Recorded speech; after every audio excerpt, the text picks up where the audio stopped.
Daniel died on a Tuesday morning in March. He had been sick for 7 months, enough time to say goodbye, enough time to get things in order. What his family was not prepared for was what came after. His wife of 31 years discovered accounts she did not know existed. His adult children found investment portfolios that had never come up in a single conversation. The estate was worth $1.4 million. His family had spent 3 decades believing they were comfortable but not wealthy. They were wrong. And the question that consumed the months after the funeral was not what to do with the money. It was why he never said anything.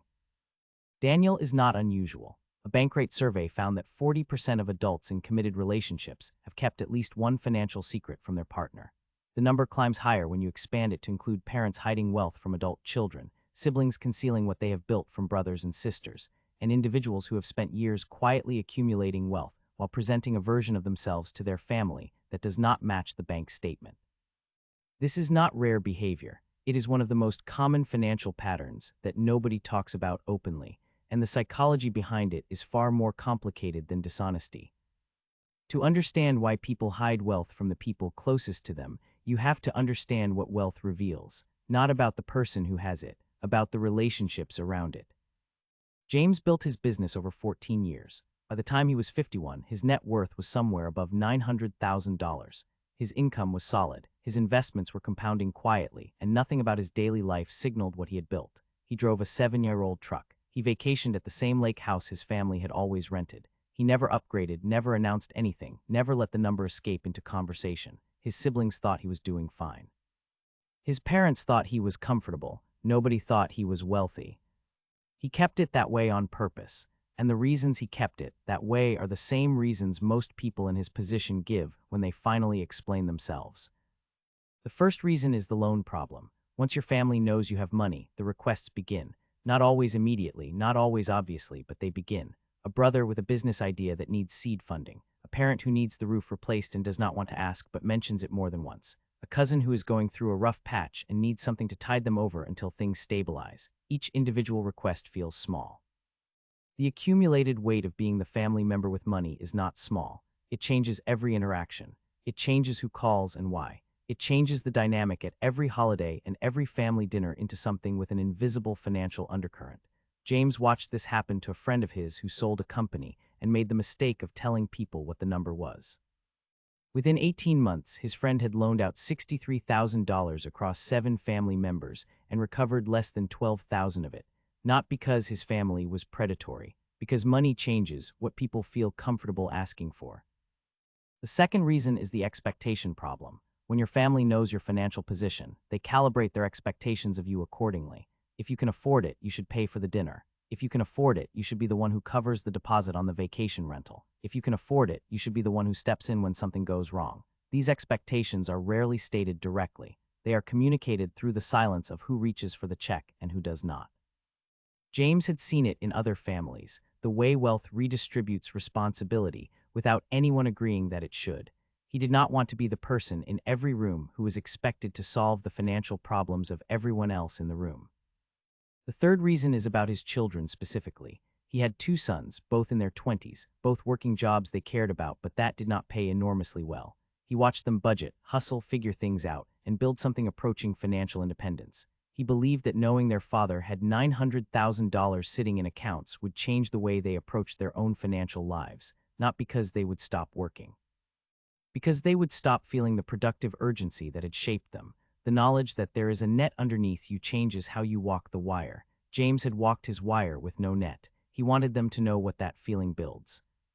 The fourth reason is the one people are least comfortable admitting: control. When you are the only person in the room who knows the real number, you hold a kind of power over the dynamic. You can choose to help or not to help without anyone being able to argue that you should. You can make financial decisions without justifying them to people who think your money is partly their concern.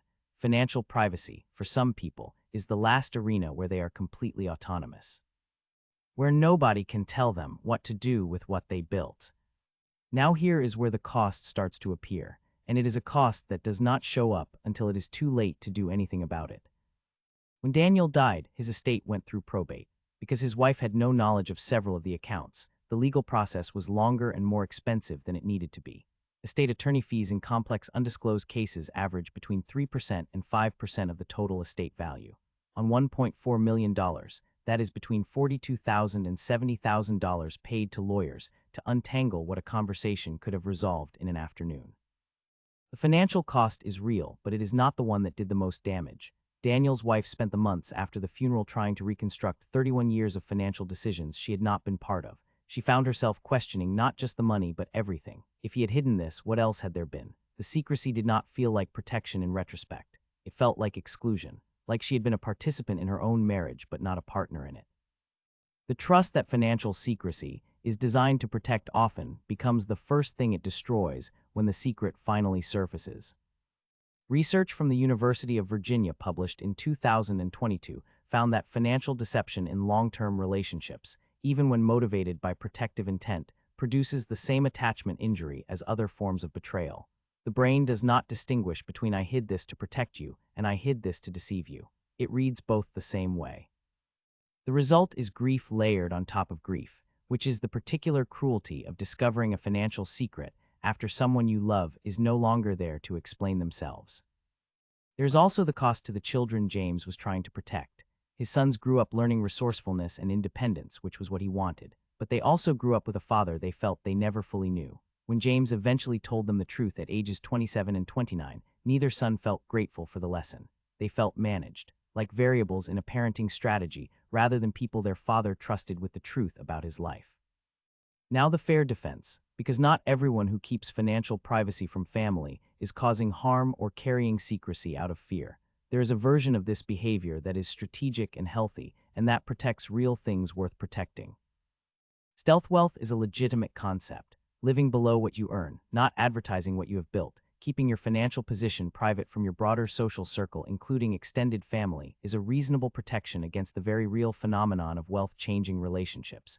People treat you differently when they know you have money. Some of that is unavoidable human nature. Keeping privacy as a shield against it is not dishonest. It is practical. Keeping financial details from children while they are young and building their own financial identity is also defensible as a parenting approach. The question is, at what point privacy becomes secrecy, at what point protection becomes control, and at what point a reasonable boundary becomes a wall that isolates the people you are supposedly protecting. The difference between healthy financial privacy and damaging financial secrecy comes down to one question. Is the other person able to make informed decisions about their own life with the information they have? Daniel's wife was making decisions for 31 years about her retirement contributions, her work choices, her spending habits, and her sense of financial security based on an incomplete picture of what she actually had access to. She was not protected by the secrecy. She was handicapped by it. The real trap is not wealth. It is the belief that protecting someone from information is the same as protecting them. It is not. Protecting someone from a loan request they might make is a choice about their financial future that you are making for them. Protecting your children from knowing you have built wealth is a decision about their identity that you are making without their input. These might be the right decisions. They might not be, but they are decisions that belong to the relationship, not to one person in it. The next time you find yourself wondering whether to be honest with the people closest to you about what you have built, ask yourself one question. Am I keeping this private to protect something real, or am I keeping it private because I am afraid of what changes when they know? Because those are two completely different things, and only one of them is worth the cost. If this video put a name on something you have seen in your own family, or felt in your own behavior around money, subscribe and hit the notification bell. Every week we break down the real psychology behind the financial patterns that shape how people live and how they relate to the people they love. And the next video is going to explore the other side of this story, the people who cannot stop talking about money, who announce every financial win publicly, and why the psychology behind that behavior has exactly the same root as the one we just talked about.